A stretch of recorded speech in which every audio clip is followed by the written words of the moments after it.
Are you serious? Are you serious? Whether you like Sarah Palin or not, when she was running for vice president in 2008, she predicted that Vladimir Putin would invade Ukraine.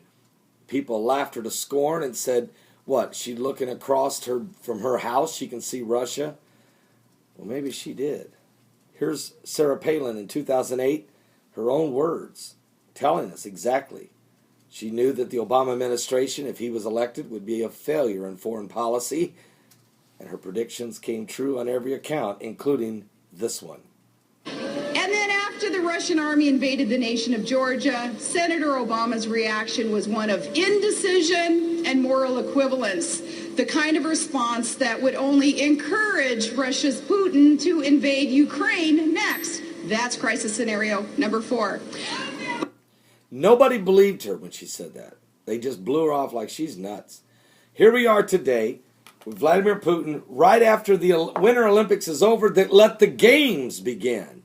As within a week, less than a week, 3 days after the closing ceremony ends and the world was hailing Russia as this great new empire that had evolved to become this new and improved Russia with freedoms and glorifying of opportunities within the Kremlin, the ex-KGB Vladimir Putin has decided to break all international laws, breaking his own agreements that were signed with the United Nations. Russia, a permanent member of the Security Council, the UN, breaks its own agreement not to ever invade sovereign territory without first seeking resolutions through the United Nations.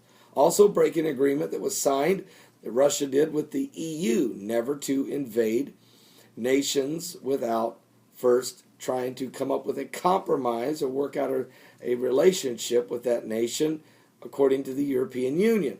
And even though Ukraine's not a member of the EU, it was trying to be, desperately trying to be. That's what this is about.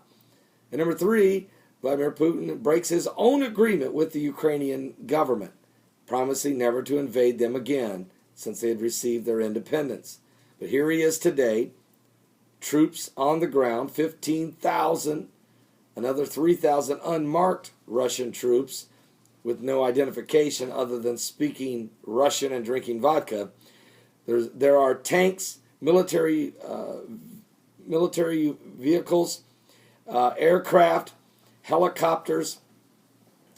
Russia has invaded Crimea, taking over the airport and one of the military bases. Several government buildings have Russian flags flying proudly, and the Russians are now on the move, mobilizing, headed toward what looks like Kiev.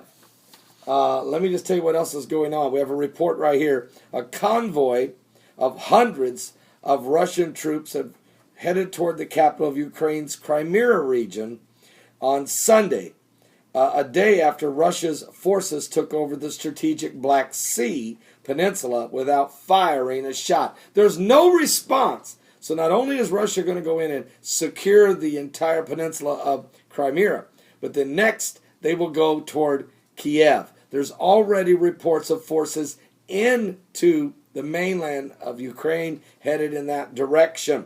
You'll probably hear more about that in the next 2 to 3 days. There is no response by anyone in NATO. Nothing. It's a cakewalk.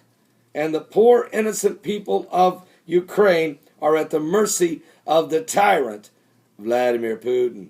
Now, you can take Vladimir Putin out of the KGB, but you'll never take the KGB out of Vladimir Putin. You see, he is preparing. The bear is on the move. And the end-time apocalyptic scenario of a major battle right in the land, the Holy Land, is coming. Putin will assert his preeminence and dominance in Europe, and then he will go to the Middle East with it. He has no threat or fear of the United States of America. He has quite craftily set back and waited for the Americans to run completely out of gas, fighting radical Islamists in the mountains of Afghanistan and wasting billions of dollars and precious spilt blood of American soldiers in the sands of Iraq, while Putin waited patiently for his opportunity to strike at the heart of the world, strike at the Middle East and Europe. And that is what he's going to do. I want you to sit back. I want you to just hang on and expect things to get very, very, very intense. As Obama continues to retreat in the bunkers of the White House, the bear will roar. Are you saved? We're living in the last days. I don't want to see a war. But you can't let your allies just be slaughtered. It doesn't matter how many red lines or bluffs by Obama of there will be a cost to pay. Nobody believes anything he says. And really, it's coming down. There's only two world leaders you can actually take to the bank who will say what they mean and mean what they say. I'm going to tell you who they are. They are Israel's Prime Minister Benjamin Netanyahu and Russia's President Vladimir Putin. I'm Pastor Paul Begley. Sounds like Ezekiel 38 is being prepared. The process is being set.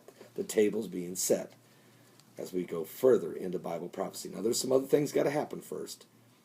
But when they say peace and safety, folks, always remember the scripture said in 1 Thessalonians chapter 5, then cometh sudden destruction. Are you serious? We are living in the last day.